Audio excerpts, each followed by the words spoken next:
A lot of people think I'm a monster. And they really do. I've been told that they don't care for to be associated with me because of the nature of the work one does.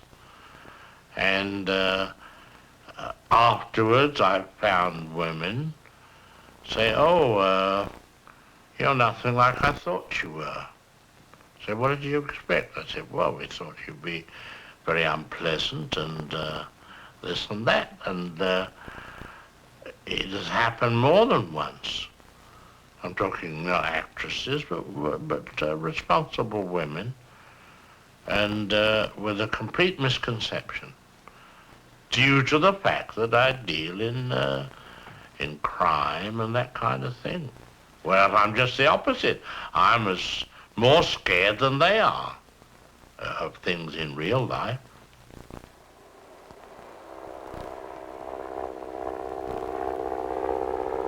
A man alone, innocent, defenseless. The landscape at once familiar and strange, like the landscape of our dreams.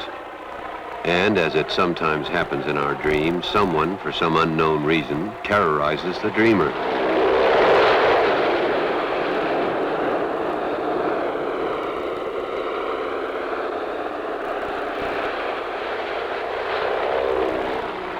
This scene from North by Northwest is quintessential Hitchcock.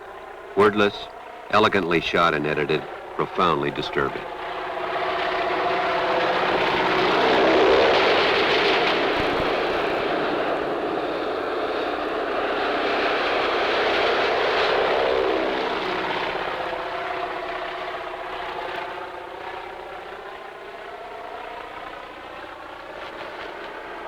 For over 3 decades, people have been calling Alfred Hitchcock the master of suspense.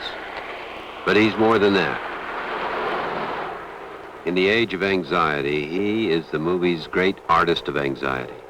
His wondrous technique is all directed to a simple end, staying in touch with his primal fears, the stuff of his childish nightmares and ours. I think it would be interesting to talk about fear and how it first came to one. Psychiatrists will tell you that if you have certain sort of psychological problems, that if you can trace them back to, say, your childhood, all will be released. And of course, I don't believe this to be true at all. So that if you go back and trace the origins of when you were first scared as a child. I suppose the earliest thing I can think of is when my father, who was a wholesale and retail fruiterer and greengrocer at the time, sent me with a note to the local chief of police, who glanced at the little piece of paper and then led me along a corridor, and I was locked in a cell for 5 minutes. Then he let me out and said, "That's what we do to naughty boys." Where are you? Run! What are you doing? I'm gonna get out and kill you, you bastard! I've got nothing to lose now! I would think it was the clang of the door, which was the potent thing. It was the sound and the solidity of that cell door and the bolt.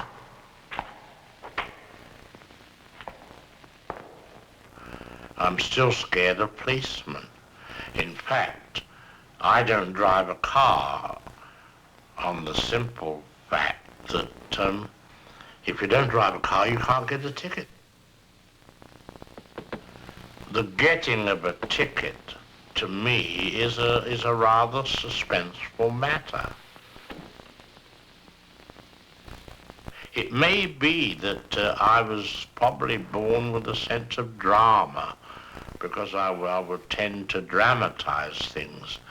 And at college, the method of punishment was rather a dramatic thing. I felt that if one had not done one's prep, the form master would say, "Go for 3."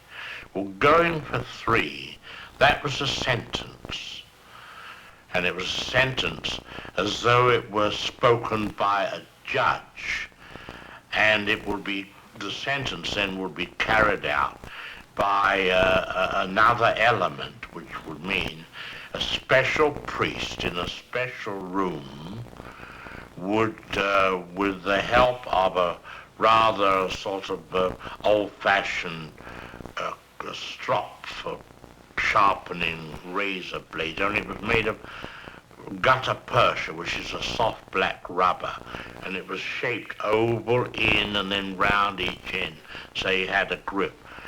And the awful part about this thing to, say, a little boy of 10 was that having been sentenced, it was up to him whenever he should take it. He could take it at the first morning break, lunchtime, mid-afternoon, or the end of the day. And always it was deferred until the end of the day, and then you go into this room and the priest would enter your name in a book and then grab the hand that was to be punished and lay this thing in.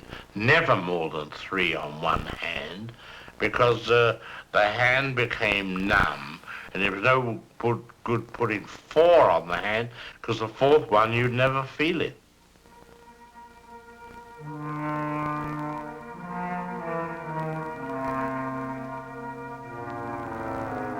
Hitchcock came to the movies a trained artist and worked in them as a designer when they could not speak, and communicated, as he still prefers to, in gestures and symbols.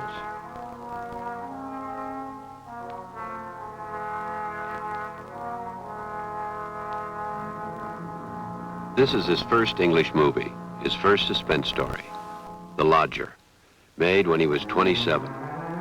Its theme, his great theme, an innocent man falsely accused of monstrous crimes, running for his life, yet crippled by his handcuffs, as so many later Hitchcock heroes would be, and marked by them, as Cain was marked.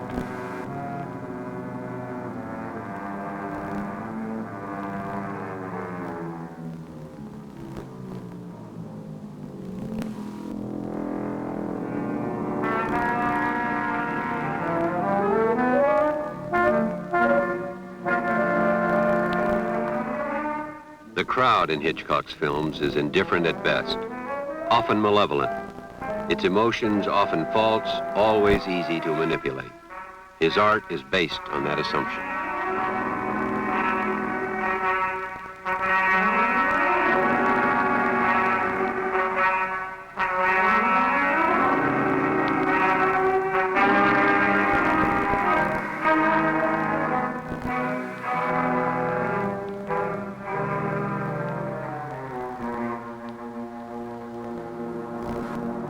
The iconography is that of the church in which he was raised.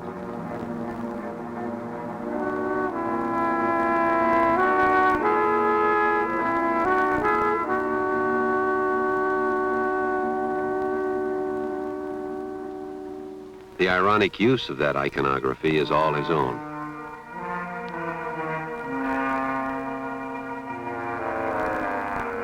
His endings satisfy us morally and banish the wicked dream. The design of the early English pictures were almost instinctive. There was less calculation in terms of an audience. It's when I came to America that I became more aware of audiences. The essential fact is, to get real suspense, you must let the audience have information. Now let's take the old-fashioned bomb theory. You and I are sitting talking, we'll say, about baseball. We're talking for 5 minutes. Suddenly a bomb goes off, and the audience have a 10-second terrible shock. Now, let's take the same situation. Tell the audience at the beginning that under the table, and show it to them, there's a bomb, and it's going to go off in 5 minutes. Now we talk baseball. What are the audience doing? They're saying, don't talk about baseball. There's a bomb under there. Get rid of it. But they're helpless. They can't jump out of their seats up onto the screen and grab hold of the bomb and throw it out. Unimportant factor. If you work the audience up to this degree, that bomb must never go off and kill anyone. Otherwise, they will be extremely angry with you. The chase. And then as one went on, you see, the question came up of A, avoiding the cliche in my type of material, and trying to avoid the repetition of the same situations. And the only way to avoid it is through character. The symbol of order, in shadow of a doubt, was a small, peaceful American town. With Thornton Wilder's help, Hitchcock examined the fragile, illusory nature of its complacency and suggested that in our times, evil can intrude anywhere, wearing any mask. Even that of a beloved, magical relative. My, she was pretty. Everybody was sweet and pretty then, Charlie, the whole world. A wonderful world. Not like the world today. Not like the world now. It's great to be young, man. We're all happy now, Uncle Charlie. Look at us. For once, we're all happy at the same time. Now for your present, Charlie. Oh, I don't want anything. Right now, I have enough. Before you came, I didn't think I had anything, but now I don't want another thing. He has to be an attractive man. He's not a murderer in the sense of a fiction murderer, where the tendency would be to make him look sinister and you'd be scared of him. Not a bit. He had to be charming, attractive. If he weren't, he'd never get near one of his victims. What sort of an audience would be? Oh, women like myself, busy with our homes, most of us. Women keep busy in towns like this. The cities, it's different. The cities are full of women, middle-aged widows, husbands dead, husbands who've spent their lives making fortunes, working and working. And then they die and leave their money to their wives, their silly wives. And what do the wives do, these useless women? You see them in the hotels, the best hotels every day by the thousands. Drinking the money, eating the money, losing the money at bridge, playing all day and all night, smelling of money. Proud of their jewelry, but of nothing else. Horrible. Faded, fat, greedy women. But they're alive. They're human beings. Are they? But our evil and our good are getting closer together today. That the hero is no longer tall with a perfect profile or flaxen hair, and the villain doesn't kick the dog anymore. He's a charmer. In fact, we've reached the point in today's sophisticated era that you can barely tell one from the other. Don't jump on the seats, Roger. Roger, what did I tell you? Porter, there's one more bag. I think it got taken in the other car. Will you get it, please? Yes, sir. Charlie, the train's going to start. I don't want to get carried away. Oh, boy, maybe it's too late. Maybe I'll have to go along. There's plenty of time. You run along. We'll follow. Charlie. Just a minute. I want you to know I think you were right to make me leave. It's best for your mother, best for all of us. You saw what happened to her last night. She's not very strong, you know. I don't think she could stand the shock. I remember once when she was a little girl. Oh, the train's moving, Uncle Charlie. Listen, Charlie. I want you to forget all about me. Forget that I ever came to Santa Rosa. Hands. Oh, let me go, Uncle Charlie. Let me go. I've got to do this, Charlie. So long as you know what you do about me.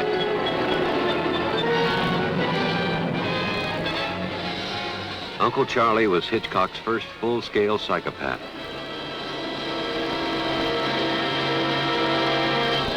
Not yet, Charlie. Let it get a little faster. Just a little faster. Faster. Now. The film, his first clear statement that love, understanding, and good order are a poor defense against madness.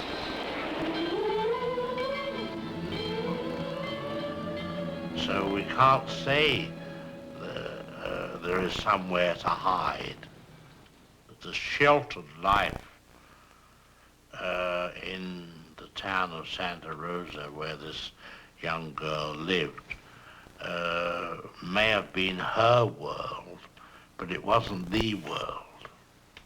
Outside there were many other things happening. And of course, unfortunately, you see, today, to a great extent, evil has spread, that every little town has had its share of evil.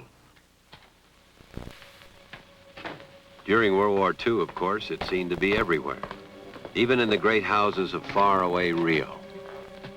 Well, there they are. Afraid I'm going to be busy for the rest of the morning, my dear. See you at lunch. Thank you, dear.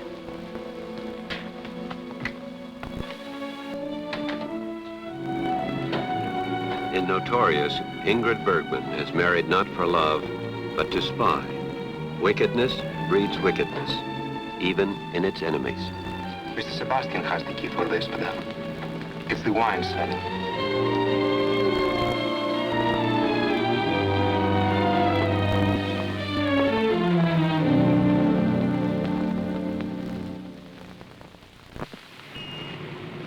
Well, then, the wine cellar's the obvious place to look. Alex has the key to that. Then get it from him. Get it, yes. How? Don't you live near him? What do I look for if I get the key? You look for a bottle of wine, like the one that rattled the fellow at dinner that night. All the bottles look alike to me. I'm no mastermind. You're doing all right. It's no fun then. Too late for that now, isn't it? Look, Why don't you persuade your husband to throw a large shindig so that he can introduce his bride to real society, say sometime next week? Why? Consider me invited. And I'll try and find out about that wine cellar business. Hitchcock has always loved elegant surroundings and people. He lived with them most of the time during the 40s and 50s, his most prolific period. I think in suspense, an audience wants to have a little relief and change of pace and a laugh if necessary. But really, the audience are being nursed along, petted and worried about, while pieces of plot are being thrust into their minds. Hello, Dad. Good evening.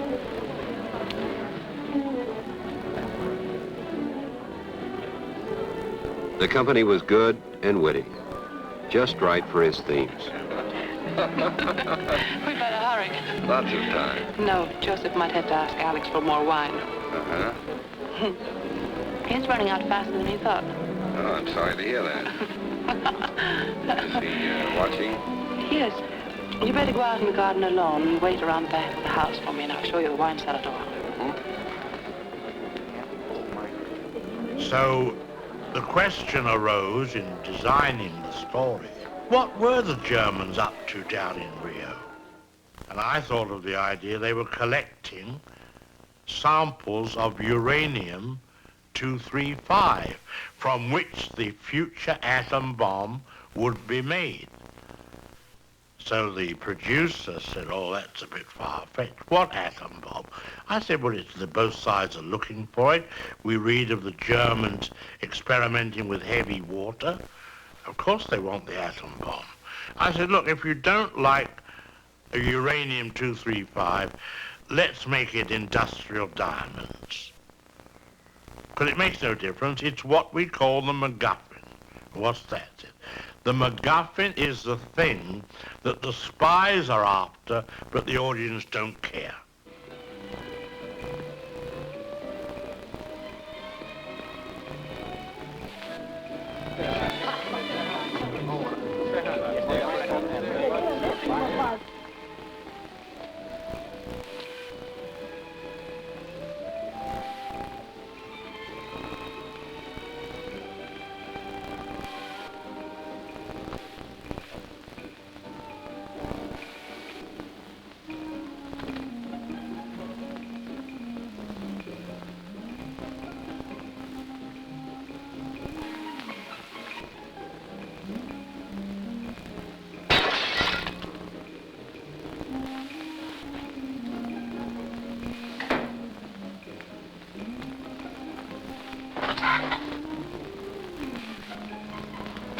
Vintage sand.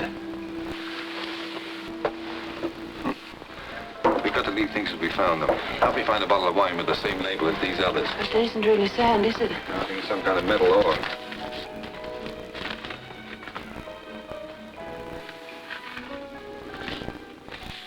It's called a MacGuffin because the story goes that two men are in English train, and one says across to the other, says, excuse me, sir, what is that strange-looking package above your head?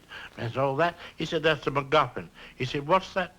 What's that for? He said, that's for trapping lions in the Scottish Highlands. So the other man said, but there are no lions in the Scottish Highlands. He said, then that's no MacGuffin.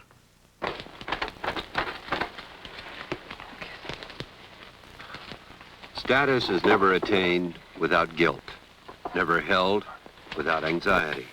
Its loss, even in a good cause, is never contemplated without fear, never faced without shame.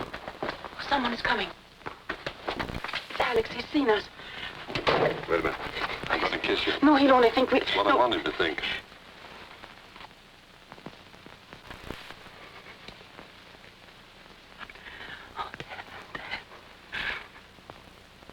When I say that I'm not interested in content, it would be the same as a painter worrying about whether the apples that he's painting, whether they're sweet or sour. Who cares? It's his style, his manner of painting them. That's where the emotion comes from, same as in sculpture.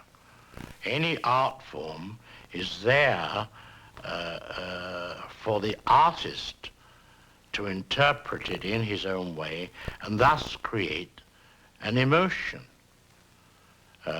Literature can do it by the way that the language is used or the words are put together.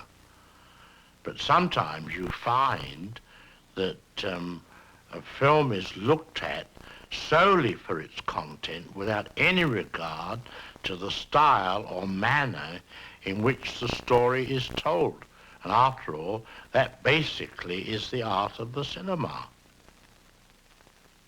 One reads a book and providing all the story elements there and the characters are there, it's best then to lay the book aside and start with scene one in cinema terms. In other words, we don't have pages to fill or pages from a typewriter to fill. We have a rectangular screen in a movie house. Now, this rectangular screen has got to be filled with a succession of images. And the mere fact that they are in succession, that's where the ideas come from. One picture comes up after another. The public aren't aware of what we call montage, or in other words, the cutting of one image to another. They go by so rapidly, so that they are absorbed by the content that they look at on the screen. But such content is created on the screen and not necessarily in a single shot. For example, devising in a picture like Psycho the murdering and the stabbing of a girl in a bath, in a shower, in a bathroom. This scene is 45 seconds long, but was made up out of 78 pieces of film, going through the projector and coming onto the screen in great rapidity.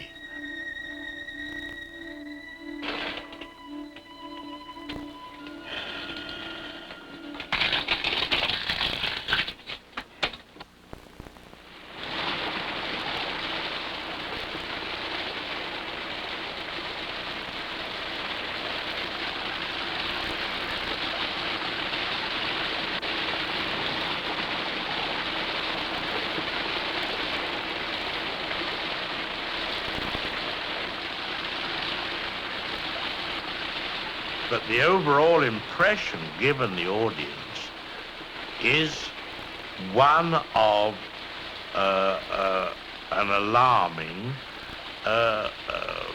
devastating murder scene.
Now, this has to be written out on paper. In other words, you can't walk onto the set, or you can if you want to, but for my money, I would prefer to write all these things down, however tiny and however short the pieces of film are, they should be written down just in the same way as a composer writes down those little black dots from which we get beautiful sound. But what do we have? We have a girl who was stolen $40,000, all of a sudden, out of the blue, attacked by a woman with a knife in a shower. Now, this is such a shock, and because the shock comes because we've been leading the audience along the lines of $40,000 stolen. But suddenly the twist and the shock is this thing in the shower. From that point on, the audience's mind is full of apprehensions, and as the film went on, you got less and less violence on the screen.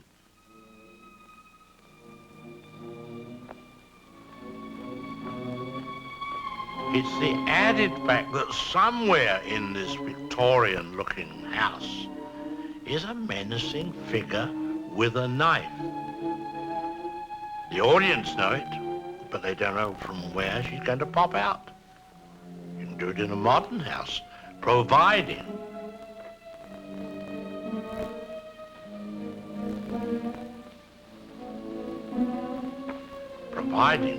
that the audience know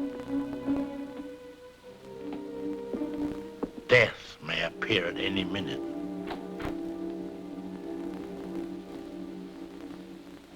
To me, see, I'm what they call a purist in terms of cinema as much as I can.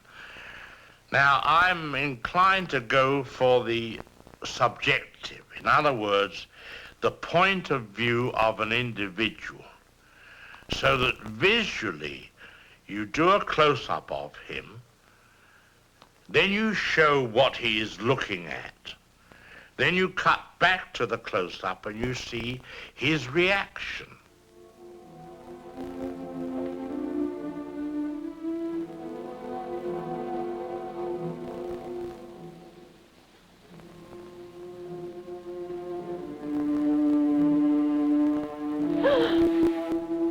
To sum it up, you are transferring the menace from the screen into the mind of the audience. And it increased to a point where, with the audience, with the girl going around the house, it became unbearable to them until you reached your climax.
Now, I have a very strong visual sense. So while I'm going through this process, I am absorbing all the visual side of this film. So what happens? By the time that the script is finished and the dialogue has been added, I know every shot and every angle by heart. So I become innocent when I'm shooting the picture. I very rarely look at the script because I've now by this time learned the dialogue myself. I rarely look at the script, and I'm perhaps equivalent, though maybe not so good as, a conductor conducting an orchestra without a score. I could almost say I wished I didn't have to go on the stage and shoot that film, because from a creative point of view, one has gone through that process. That's why, you see, I never look through the camera. People say, you don't look through the camera? I say, why should I? When we've been putting this thing down on paper, I'm looking at a screen. In its economy and rhythm, this scene from The Birds is one of Hitchcock's greatest sequences, a distillation of everything he knows about his art.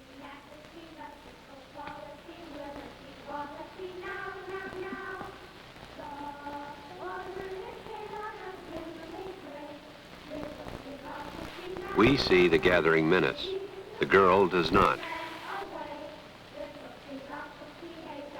Throughout the film, we have been given the knowledge denied its characters, that nature itself, not just a single human nature, is disordered in revolt.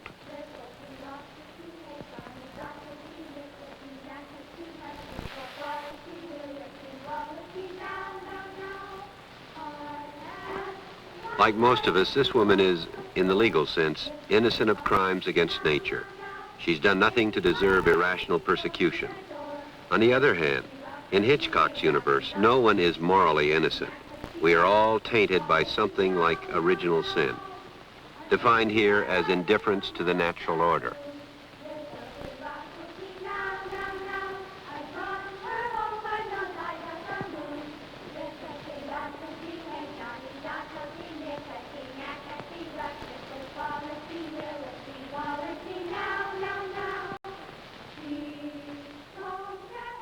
Basically, in The Birds, what you have is a kind of an overall sketchy theme of everyone taking nature for granted. Everyone took the birds for granted until the birds one day turned on them. The birds had been shot at, eaten, put in cages. They'd suffered everything from the humans, and it was time they turned on them.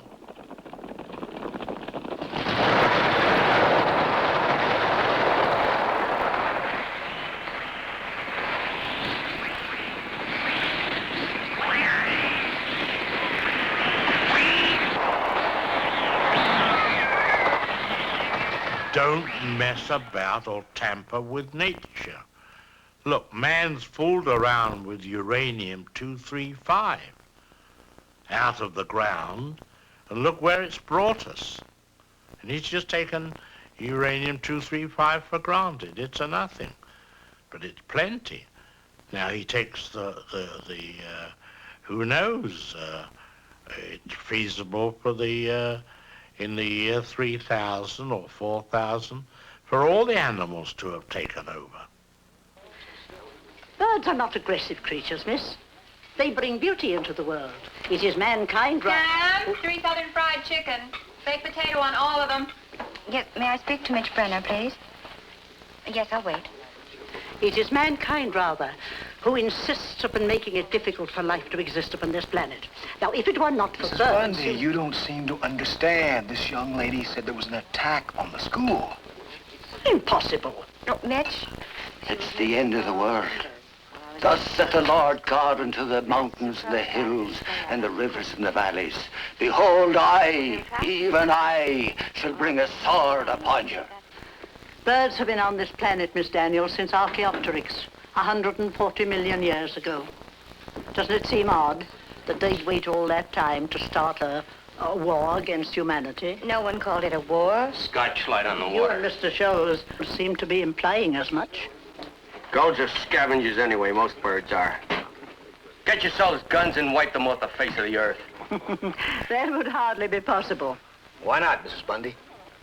Because there are 8,650 species of birds in the world today, Mr. Carter.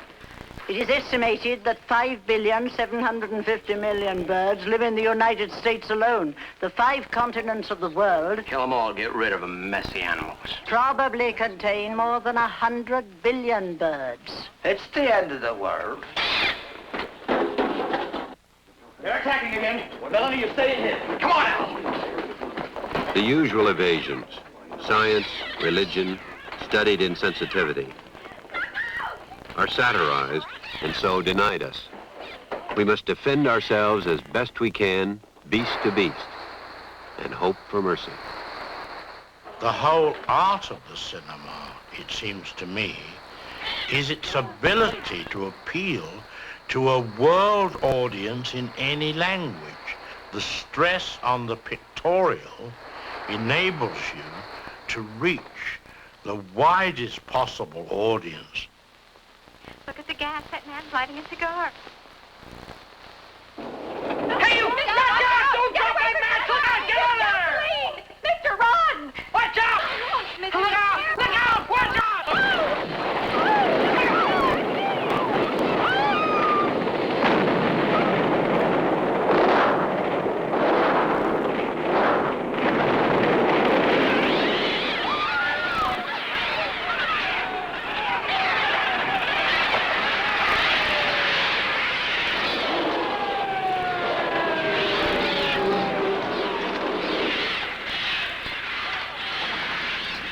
If you are using little pieces of film put together, then it's possibly feasible to do a scene inside a telephone booth. But galloping horses and thousands of cattle is not necessarily cinema. That is what I call photography.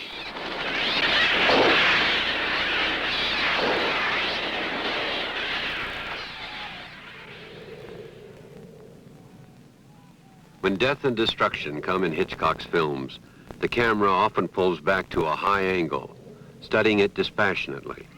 It's like the eye of a pitiless, indifferent, and ironic God, so amused by the desperate scramble below that he cannot bring himself to intervene. Evil is complete disorder, although common in practice. Happens. You see, the world today is, full of brutality, and but more than that, it's kind of it's developed into brutality with a smile. I thought I'd already explained to you that we cannot help you. Oh, come on now. I know that you can be most helpful when you try. Look, Mr. Robinson, you want women of a specific type. How shall I put it? Certain peculiarities appeal to you, and you need women to submit to them. Here we have, I'm afraid, a very normal clientele. And now, if you'll kindly let me get on with my lunch. I don't think you're really trying your best for me. I mean, if you can fix up another video, then why not me? I've explained. You're different. How so? I have my good points. I like flowers and fruit. People like me. I've got things to give. It's worse than brutality. You know, it's coming in, pointing a gun at a man and says, I'm sorry, but I'm afraid I'm going to have to take your money. I hate doing this, because my father always said what one shouldn't steal. Bang! He shoots. Because that's a horrible situation, because he's talking in reasonable terms. Please. Take the money out of my bag, but please leave me alone. Don't bother me. It's you who I want. You're my type. You are.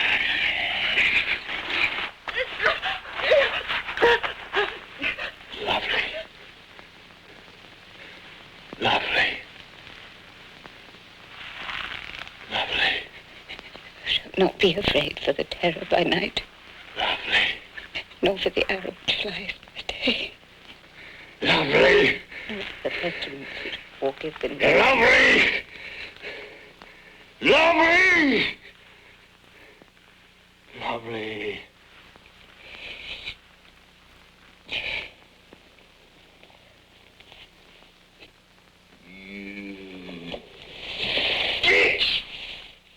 Women, they're all the same.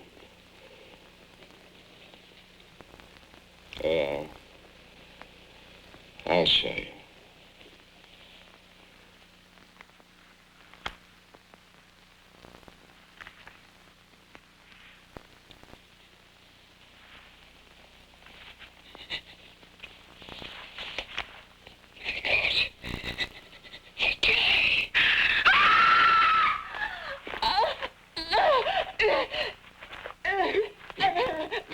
Jesus, help me! Help me! And that struck me as being the epitome of evil, the attitudes of these men. The complete lack of remorse or almost giggling over it. Useless to pray. In a chance universe, we are victimized by accident, escaped by accident. External reality has come more and more to resemble the world that used to exist only in the anxious imaginings of Alfred Hitchcock's mind. History has confirmed his vision. The only fantasy left is that he's just an entertainer. What was it? The Old Saw by Robert Burns. Man's inhumanity to man makes countless thousands mourn. Well, he must have had some reason for saying that. Here we are. I'm on the second floor. The artist's task, a poet says, is to make the visible a little hard. In Frenzy, Hitchcock makes it very hard, almost unbearable. We want to cry out a warning. I don't know if you know, Babs, but you're my type of woman. But silence compels silence. Back down the stairs, in the street, life goes heedlessly on. We hurry to join it. I'm pretty well a loner. I don't get involved with conflicts. I don't see the point of it. One can only go by what one sees around, you know. I used to say, well, one thing they can't take away from me, and that's my talent. I think somebody once said to me, what's your idea of happiness? And I said, a clear horizon. No clouds, no shadows, nothing.